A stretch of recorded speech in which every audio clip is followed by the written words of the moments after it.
Olá, alunos! Nós vamos continuar a nossa aula de língua portuguesa.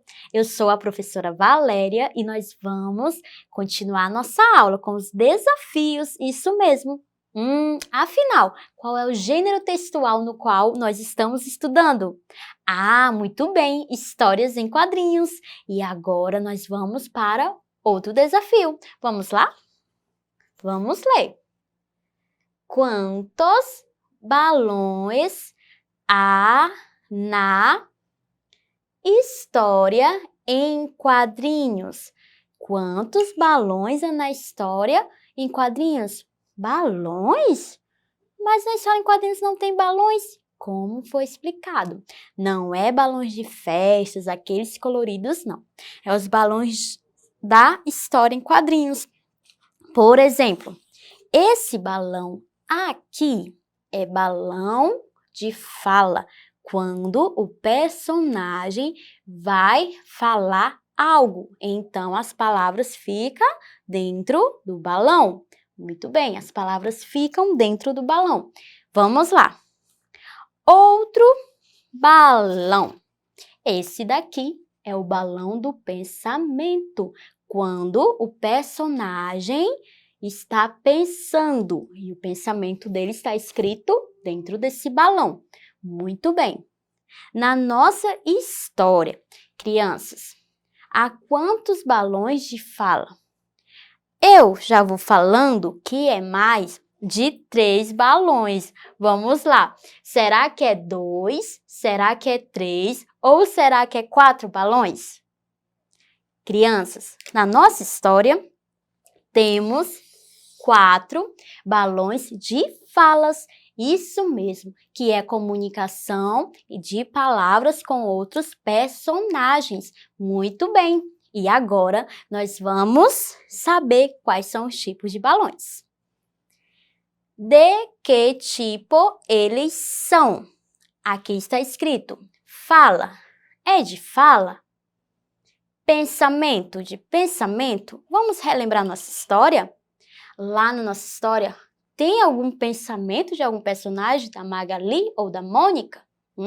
Nós não temos não. Então, só está o balões de fala, somente os balões de fala, que é esse daqui. Muito bem. E agora nós vamos para a próxima atividade. Vamos lá? Já estamos com a próxima atividade. Uau, que lindo! São alguns personagens da Turma da Mônica, que legal! Esse daqui, você conhece? É o Cebolinha, que gosta de deixar a Mônica brava. E essa é a Mônica, muito bem! E esse? É o Cascão. Ah, o Cascão, que ele não gosta de água não, hein? E essa é a Magali. Ela gosta muito de comer. Crianças, vou fazer uma pergunta para vocês. Quais são os personagens da nossa história em quadrinho?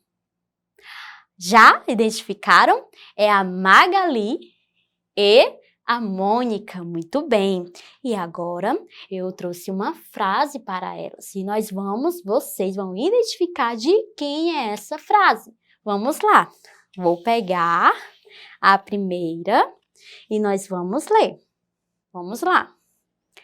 A Magali tomou o picolé da mão da Mônica. Ah, muito fácil, hein? De quem é essa frase? De quem foi essa ação? A frase já nos diz que foi a Magali. O que ela fez? Tomou o picolé. De quem ela tomou o picolé? Da mão da Mônica.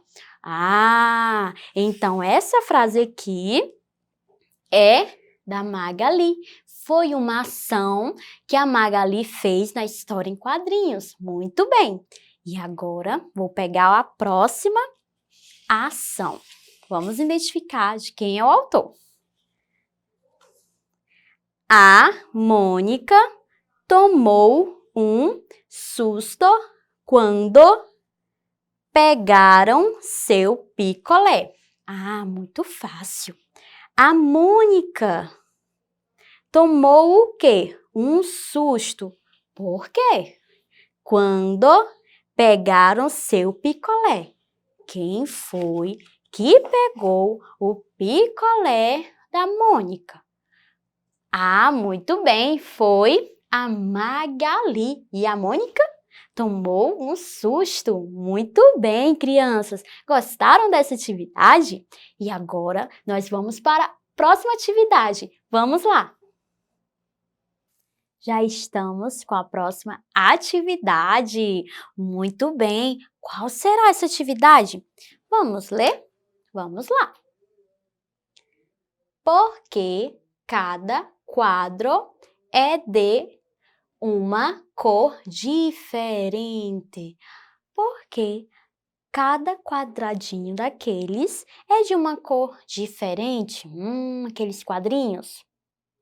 Sabe por quê, crianças? Nós vamos descobrir nessa atividade. Eu já falei anteriormente e nós vamos aprofundar ainda mais esse conhecimento. Vamos lá. Aqui estão 3 opções, mas somente uma está correta. Para completar essa frase aqui, temos 3 opções. Como eu falei, mas somente uma está correta. Qual será? Vamos lá. A resposta. Porque cada quadro conta uma... está faltando. Devemos colocar uma dessas 3 que está correta. Qual será? Conta uma qual da história? Não entendi.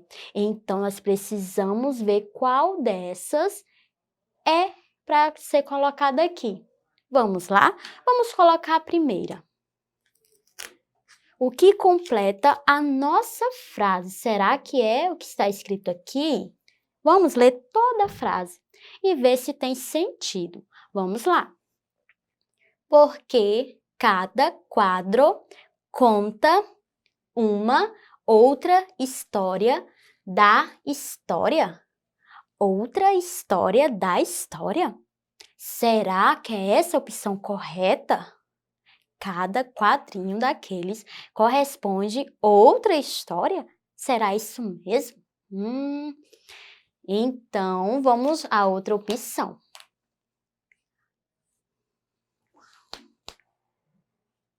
Vamos colocar aqui e nós vamos ler toda a frase para ver se tem sentido. Vamos lá. Porque cada quadro conta uma outra cena da história. Cada quadro corresponde a uma cena da história, nas histórias em quadrinhos. Será essa a opção correta? Então, vamos à outra opção, se você não acha que é essa a opção correta. Vamos para a última? Vamos lá? Vou pegar e nós vamos ler para ver se tem sentido. Vamos ler. Deixa eu pegar aqui. Porque cada quadro conta uma outro personagem da história. Outro personagem da história? Faz sentido, crianças? Qual é a opção correta? Essa ou essa? Se você falou, qual será? Se você falou que é outra cena, acertou. Para cada quadradinho é uma cena diferente que acontece na história em quadrinhos. Vamos lá. Porque cada quadro conta uma outra cena da história. Muito bem, crianças. E agora chegou a hora da nossa revisão. O que nós aprendemos durante essas aulas. Vamos lá. O gênero textual escolhido, história em quadrinhos. Muito bem. Para que serve esse gênero? para divertir o leitor. Isso é verdadeiro? Isso é sim ou não? É para divertir o leitor? Não ou sim? Isso mesmo, sim. Serve para divertir o leitor, a pessoa que está lendo. Muito bem. Outra pergunta. Vamos lá. Onde encontramos as histórias em quadrinhos? Vou colocar aqui, nos gibis. Sim ou não? Muito bem, sim, encontramos nos gibis. Muito bem. Outra pergunta. Onomatopeias é um tipo de lagartixa. É verdadeiro? Sim ou não? Ah, não! Onomatopeias na nossa história em quadrinhos é o som, o barulho de algo, por exemplo. Cabrum! Começou um trovão. Cabrum! Aí o som do trovão. Cabrum! Muito bem. Então, crianças, temos outras onomatopeias. Por exemplo, au, au. Quando o cachorro late, au, au. Muito bem. Temos também esse daqui. Creque. Esse daqui apareceu, essa onomatopeia apareceu na história em quadrinhos. Isso mesmo, foi quando a Magali mordeu o sorvete, fez crack. Muito bem, o barulho dela mordendo o sorvete. Muito bem, vamos lá. Temos balões de falas e outros tipos na história em quadrinhos. Não ou sim? Muito bem, sim, nós temos. Esse daqui, por exemplo, é de pensamento, quando um personagem está pensando algo na história. Muito bem. O que acontece? Esse daqui é de quê? De fala, quando um personagem fala na história. Falas, nós conseguimos compreender somente com falas na história ou há outro tipo de comunicação? Temos outro tipo de comunicação, que é através das imagens, isso mesmo. No primeiro quadradinho, nós vimos, no primeiro quadrinho, que a Mônica estava comprando sorvete, não tinha nenhuma fala, mas somente com a imagem, através da imagem, conseguimos entender. Muito bem, crianças! Eu gostei muito de trabalhar esse gênero textual com vocês. Para essas e outras aulas, acesse a plataforma Eduque. Até a próxima aula. Tchau!